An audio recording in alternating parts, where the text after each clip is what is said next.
લાઠી તાલુકા પંચાયતની ચૂંટણીમાં ભારતીય જનતા પાર્ટીએ આમ આદમી પાર્ટીના ઉમેદવારનું સમર્થન કર્યું, તેમને લાઠી તાલુકા પંચાયતના પ્રમુખ બનાવ્યા।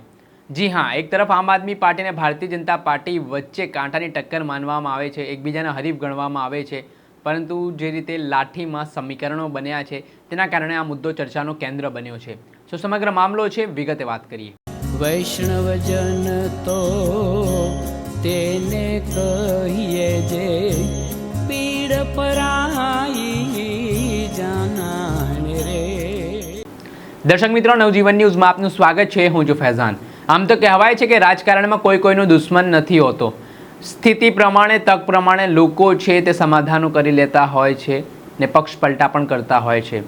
થોડા દિવસ પહેલાંની વાત કરીએ તો સ્થાનિક સ્વરાજ્યના ચૂંટણીના પરિણામો આવ્યા, જેમાં કેટલીય બેઠકો એવી કે જ્યાં ભારતીય જનતા પાર્ટી અને આમ આદમી પાર્ટી વચ્ચે રસાકસીનો જંગ જોવા મળ્યો, ટાઈ પડે તેવી સ્થિતિ નિર્માણ પામી। ત્યારે આ પરિસ્થિતિ વચ્ચે ભારતીય જનતા પાર્ટીએ સત્તા બનાવવા માટે કોંગ્રેસ સાથે પણ હાથ મળાવ્યો અને કેટલીક જગ્યાએ આમ આદમી પાર્ટી સાથે પણ હાથ મળાવ્યું હોય તેવી સ્થિતિ નિર્માણ પામી। હવે ઘટનાની વાત કરીએ અમરેલી જિલ્લાના લાઠી તાલુકા પંચાયતની, તો અહીંયા બહુમતી ભારતીય જનતા પાર્ટી પાસે હતી, પરંતુ બાજી મારી ગઈ આમ આદમી પાર્ટી। એની પાછળનું કારણ છે, ભારતીય જનતા પાર્ટી પાસે 10 બેઠક હતી, આમ આદમી પાર્ટી પાસે 4 બેઠક હતી અને જ્યારે કોંગ્રેસ પાસે 2 બેઠક હતી।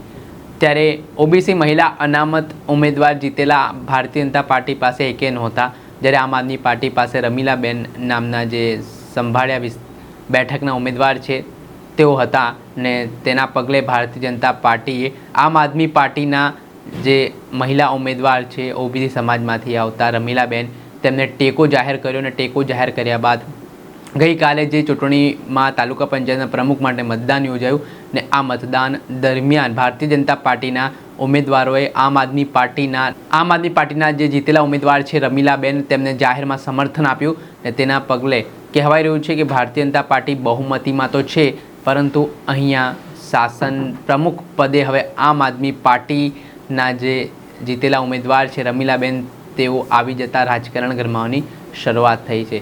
ઘણી બધી જગ્યાએ આમ આદમી પાર્ટીએ આક્ષેપ કર્યા છે કે કોંગ્રેસે ભારતીય જનતા પાર્ટીની મદદ કરી છે। કોંગ્રેસે પણ આમ આદમી પાર્ટી પર આરોપ કર્યા છે કે ભાજપની બી ટીમ બનીને ગુજરાતમાં આમ આદમી પાર્ટી આવી છે।